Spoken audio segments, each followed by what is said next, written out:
So, hello guys! What's up? It's me again, si Mima Alicia nyo at nagbabalik ulit para sa ating panibagong video.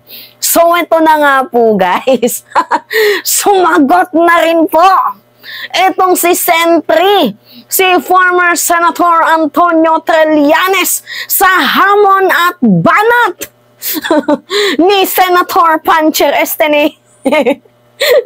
ni Senator Bato de la Rosa.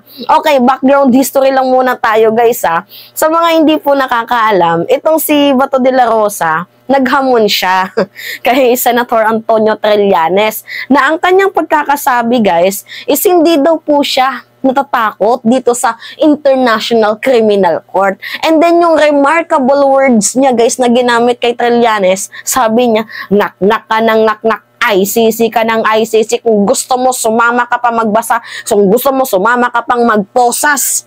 Yan yung sabi ni ni Senator Bato de la Rosa. Talaga nga namang in the first place no, kung pagbabasihan niyo yung kanyang binitawang salita, abay talagang matapang yung bakla.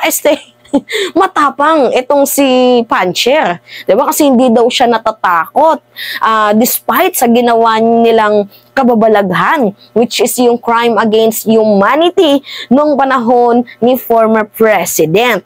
Anyway, after that day guys, naglabas naman yung DOJ ng briefer dito sa ating presidente.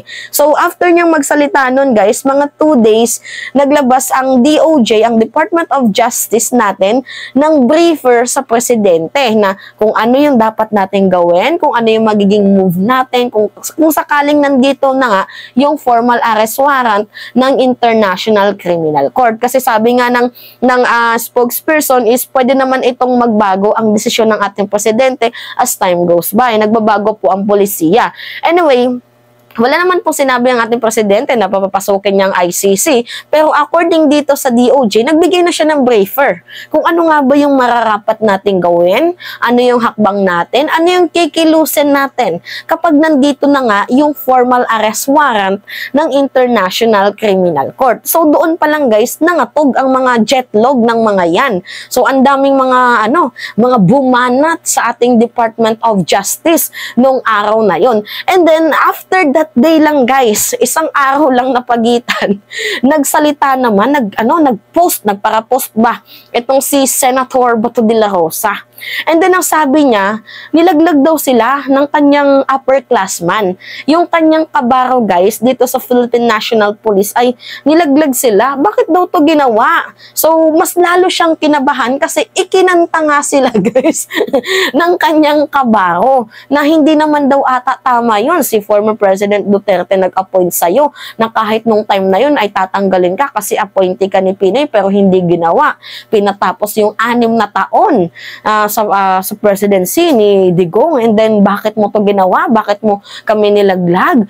Bakit ka nagre-recruit ng mga pulis na magsalita, magtestigo laban sa amin sa International Criminal Court? So anyway, naging sad boy ang ating Senator Pancher. Naging sad boy siya. So ngayon guys, ito namang si Trillanes, kasi 'di ba lagi nila sinasabi, si Trillanes daw attack dog, si Trillanes daw nonsense, si Trillanes daw hindi daw yan relevant, bakit natin paniniwalaan?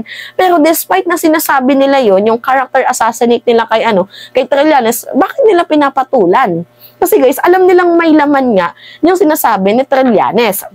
And then kanina ko lang to nakita habang nagbo-browse ako dito sa sa aking YouTube channel. Ito na. May nilabas guys ang Politiscope News.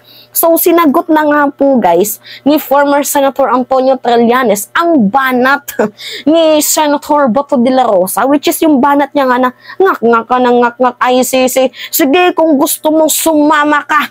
Yan yung sabi ni Bato de la Rosa, diba? Yung remarkable speech niya na hamon niya kay Trillanes.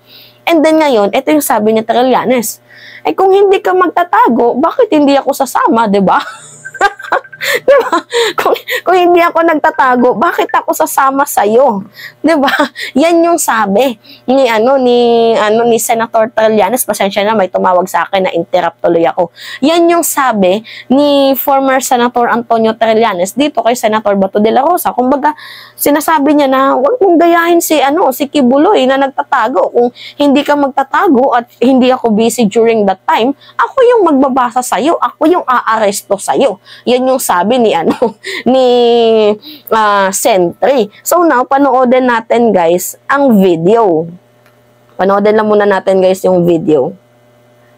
Yung sinabi niya na sama daw ako sa kanya, sama daw ako sa pag-aresto sa kanya. Sabi ko nga doon sa interview kanina sa akin, kung wala po akong lakad nung araw na yun, sasamahan ko talaga, no? Tapos, kung magpapakita siya, no? Pero nakita niyo yung grabing nervyos ngayon pa lang, no?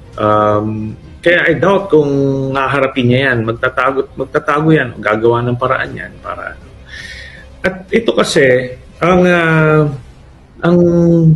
problema dito sa ganong eksena, kung halos nagmamakaawa siya, halos grabing takot niya.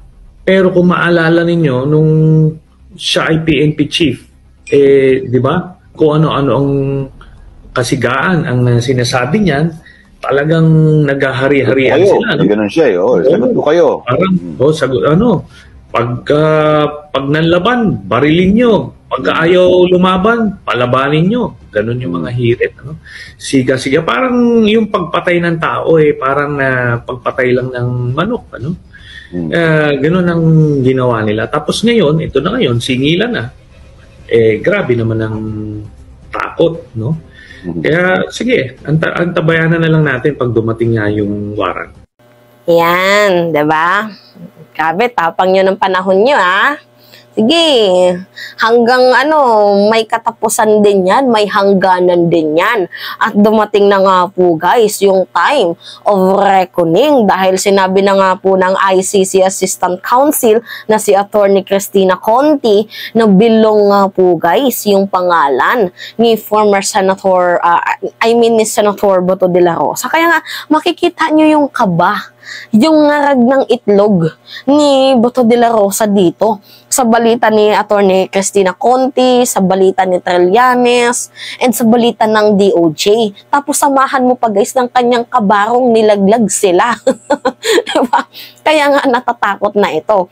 And then ngayon, sinagot nga ni Trillanes, huwag kang magtago, sige, sasama ako. Kung hindi ka magtatago, kumbaga, kung hindi mo gagayahin itong si Kibuloy, abay, sasama ako. Pero kung magtatago ka lang din naman, paano kita mahuhuli niyan? Paano ako magpoposa sa'yo? Paano ako magbabasa ng warrant sa'yo? 'Di ba? Yan kasi guys, alam nyo ha, hindi naman masama ang maging matapang. Pero kahit papaano naman, kung matapang ka, dapat makatao ka pa din kahit papaano. Yun nga kasi yung problema dito, masyado silang feeling entitled na ang akala nila, forever mananatili sa pwesto itong Duterte's administration. And akala nila, underdog lang nila itong si President Marcos, na kaya nilang utos-utusan, na susunod sa lahat ng gusto nila, ganun-ganon. Iba po yung presidente natin 'Di ba? Malamang nandiyan na din sa punto sila Bato na nagsisisi na nga sila. 'Di ba? Na hindi tumakbo itong si Sara Duterte, and I don't think so kung tumakbo si Sara Duterte kung mananalo yan. Feeling ko hindi. For VP lang talaga siya. Anyway, yun guys, sinagot na nga. So, ngayon, ang tanong dito kay Bato, magtatago ka ba or magpapakita ka? Kasi yung sabi ni Senator Bato de la Rosa noon, 'di ba? Ayaw niya makulong kasi gusto niya pang makita yung apo niya. Meaning to say, manlalaban din to, diba? Ganun lang, talaga yung buhay ay weather lang, no? Anyway, yun lamang po guys, at it's me again, si Mima Alicia nyo, at nagbabalik ulit para sa ating panibagong video.